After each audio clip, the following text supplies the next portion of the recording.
Hi, this is Eric Bredvig from IGN Xbox360. We've got a special treat for you today.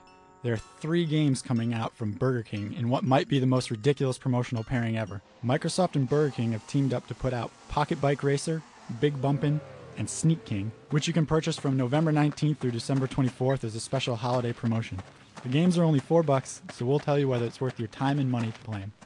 We'll kick things off with what is probably the weakest of the trio, PocketBike Racer.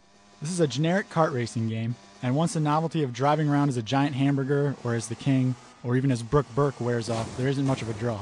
Each of the 5 courses has a series of lit gates for you to go through. Doing so will cause a meter on the right side of the screen to fill up.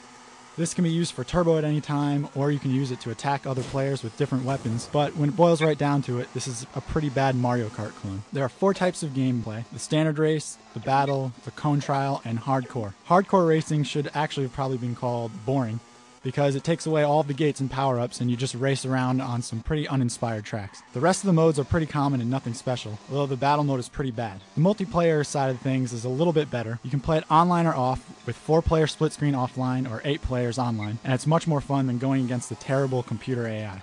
Next up we have Bumbing. This game actually looks amazing for one that costs $4. How come most live arcade games don't look this good? It plays pretty well too. Bumbing is a series of mini-games where you ride in a bumper car. There are 5 different games, including hockey, last man standing, power surge, shock ball, and own the puck. There are only 5 arenas, and not every game type can be played on each one, so the variety here is pretty limited, as you might expect from a budget game. Still, the advertising isn't shoved down your throat as much as you'd expect in a game like this, and the games are actually pretty fun, on the level of Fusion Frenzy. You can play them 4-player locally or through Xbox Live, and the game gets quite fun when you end up playing it as a party game, although it's pretty thin. This isn't a game you're going to be playing forever, since there are only 10 different gameplay options, but it's still worth the $4 investment. And last, but certainly not least, there's Sneak King. This is probably the creepiest game ever made. You play as a big-headed king, and it's your mission to deliver Burger King food to unsuspecting but hungry citizens. The trick is that if they see you as you're trying to sneak up to them, they will lose their appetite.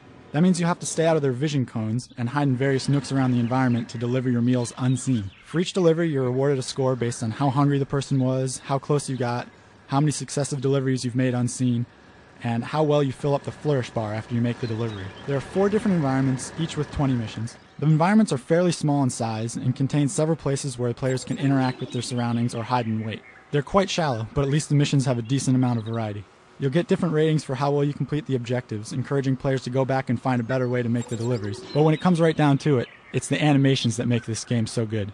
The king looks seriously creepy as he tries to sneak up on unsuspecting people and hand them food.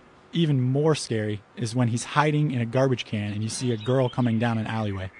This game is disturbing beyond all reason. It's weird for sure, but it's just weird enough to be hilarious for a short while, and few people would find themselves upset if they dropped a few dollars on it. Plus, having this game on your achievement list is a badge of honor.